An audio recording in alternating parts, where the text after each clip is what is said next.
साथियों, हमारी सरकार का प्रयास है कि आपको पर्याप्त बिजली भी मिले और बिजली का बिल भी जीरो हो।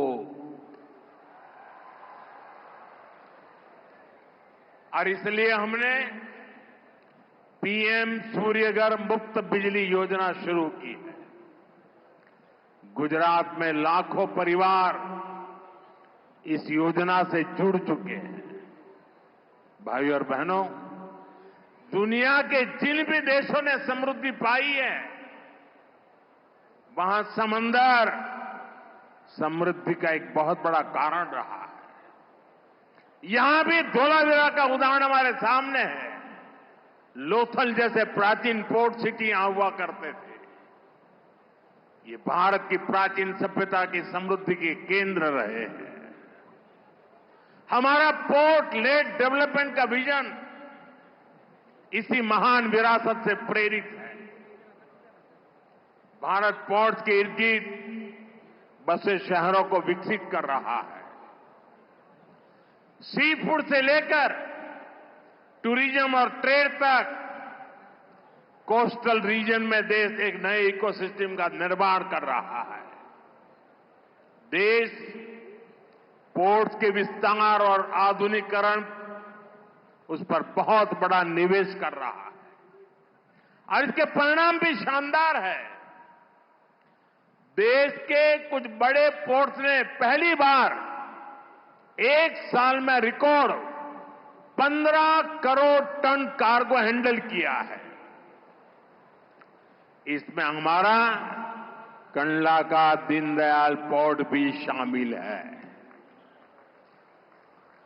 देश के कुल समुद्री व्यापार कारोबार का लगभग 1/3 हिस्सा अकेले हमारे कच्छ के ही बंदरगाह से हैंडल होता है। इसलिए कांडला और मुंद्रा पोर्ट की कैपेसिटी को, उसकी कनेक्टिविटी को लगातार बढ़ाया जा रहा है। आज भी यहां शिपिंग से जुड़ी कई सुविधाओं का लोकार्पण किया गया है। यहां नई जेटी बनाई गई है। यहां ज्यादा से ज्यादा सामान स्टोर हो सके, इसके लिए कार्गो स्टोरेज सुविधा बनाई गई है। इस वर्ष बजट में हमने मैरीटाइम सेक्टर के लिए एक स्पेशल फंड की घोषणा की है। बजट में शिप बिल्डिंग पर भी जोर दिया गया है। हम अपनी जरूरत के लिए भी और दुनिया की जरूरत के लिए भी भारत में ही बड़े जहाज बनाएंगे। एक जमाना था, આપણું માંડવી તો એના જ માટે મશહૂર હતું। મોટા મોટા જહાજ આપણા લોકો બનાવતા હતા। આજે પણ એ શક્તિ માંડવીમાં જોવા મળે છે। હવે આપણે આધુનિક જહાજ લઈને દુનિયામાં જવા માંગીએ છીએ। એનું નિર્માણ કરીને એને એક્સપોર્ટ કરવા માંગીએ છીએ। અને એનાથી આપણા હજારો નવજવાનોને શિપ બિલ્ડિંગ, આપણે ત્યાં અલંગમાં શિપ બ્રેકિંગ યાર્ડ છે, આપણે હવે તાકાત લગાવી છે શિપ બિલ્ડિંગમાં। અને આ એવું ક્ષેત્ર છે કે જેમાં રોજગારના સૌથી વધારે અવસર છે। साथियों, हमारे कच्छ ने हमेशा अपनी विरासत का सम्मान किया है। अब ये विरासत भी कच्छ के विकास की प्रेरणा बन गई। बीते 2-2.5 दशक में भुज में टेक्सटाइल, फूड प्रोसेसिंग, सिरेमिक और नमक से जुड़े उद्योगों का बहुत विकास हुआ।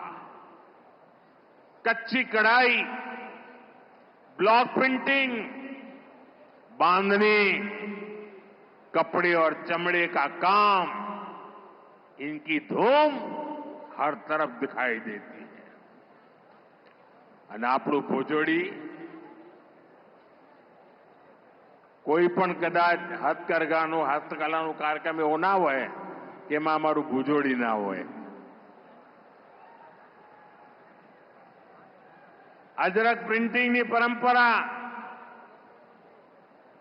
કચ્છમાં અનોઠી છે અને હવે તો અમારા કચ્છની આ બધી કલાને જીઆઈ ટેગ મળી ગયું છે. એની ઓળખ ઊભી થઈ છે, દુનિયામાં એની ઓળખ ઊભી થઈ ગઈ છે. यानी अब इस पर मोहर लग गई है कि मूल रूप से ये कला कच्छ की है. ये विशेष रूप से हमारे जनजातीय परिवारों के लिए, कारीगरों के लिए बहुत बड़ी पहचान है. इस वर्ष के बजट में केंद्र सरकार ने चमड़ा और कपड़ा उद्योग के लिए अनेक घोषणाएं की हैं. साथियों, मैं कच्छ के किसान बहनों और भाइयों को, परिश्रम को भी नमन करता हूं. आपने मुश्किल चुनौतियों के बीच में हार नहीं मानी. एक समय था जब गुजरात में पानी सैकड़ों फीट नीचे चला गया था. नर्मदा जी की कृपा और सरकार के प्रयासों से आज स्थिति बदल गई है. केवड़िया से कच्छ के मोड़कुबा तक जो नहर बनी है, उससे कच्छ की किस्मत बदल गई है. आज कच्छ के आम, खजूर, अनार, जीरा और ड्रैगन फ्रूट तो कमाल कर रहा है. ऐसी अनेक फसलें दुनिया भर के बाजारों तक पहुंच रही है. एक समय था कच्छ पलायन के लिए मजबूर था. हमारे यहां पॉपुलेशन का माइनस ग्रोथ हुआ करता था. आज कच्छ के लोगों को ही कच्छ में रोजगार मिलता है. इतना नहीं, कच्छ के बाहर लोगों की आशा भी कच्छ में बन गई है. साथियों, देश के नौजवानों को ज्यादा से ज्यादा रोजगार मिले, ये भाजपा सरकार की प्राथमिकता है. टूरिज्म एक ऐसा सेक्टर है जिसमें बहुत बड़ी संख्या में रोजगार है. कच्छ में इतिहास भी है, संस्कृति भी है और प्रकृति भी है. मुझे खुशी है कि कच्छ का रणोत्सव दिनों दिन नई बुलंदी की तरफ बढ़ रहा है. ये जो स्मृति वन हमारे भुज में बना है, इसको यूनेस्को ने दुनिया का सबसे खूबसूरत संग्रहालय माना है. आने वाले समय में यहां के पर्यटन में और विस्तार होगा. धोरडो गांव दुनिया के बेस्ट टूरिज्म विलेज में से एक है. क्या धोरडो वाले आज यहां जरा तिरंगा फहराइए. मांडवी का सी बीच भी पर्यटकों के लिए आकर्षण का केंद्र बन रहा है. और मैं तो भूपेंद्र भाई को रिक्वेस्ट करता हूं, कच्छ के सारे नेता यहां बैठे हैं,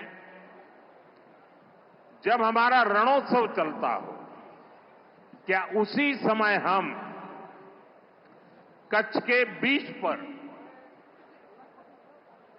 बीच कंपटीशन, खेलों की, क्योंकि आजकल बीच गेम्स बहुत पॉपुलर हो रहे हैं. अभी कुछ समय पहले दीव में नेशनल कंपटीशन हुआ. हजारों बच्चे खेलने के लिए आते हैं. बीच की बालू में खेलना होता है. मैं चाहूंगा कि अब रेगुलरली जब रणोत्सव चलता हो, उसी समय हमारे मांडवी के बीच पर देश भर के लोग आए, खेले और बीच उत्सव, यानी एक प्रकार से कच्छ टूरिज्म के अंदर नई नई ऊंचाइयों को प्राप्त करता चले. आपको जो भी मदद चाहिए, मैं तो मौजूद ही हूं हमेशा.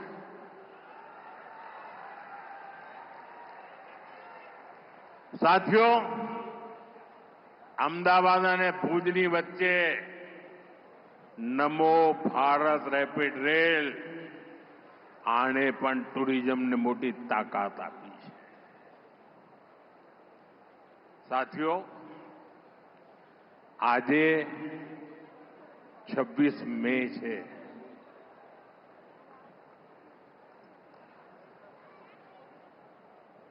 કેમ આમ ઠંડા પડી ગયા?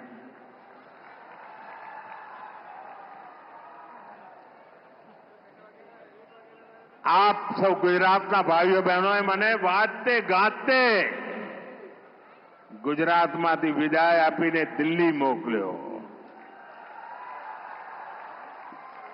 અને 2014 26 મે આજે જ અને લગભગ આ જ સમયે દેશમાં પહેલીવાર પ્રધાનમંત્રી તરીકે, પ્રધાન સેવક તરીકે સોગંદ લીધા હતા.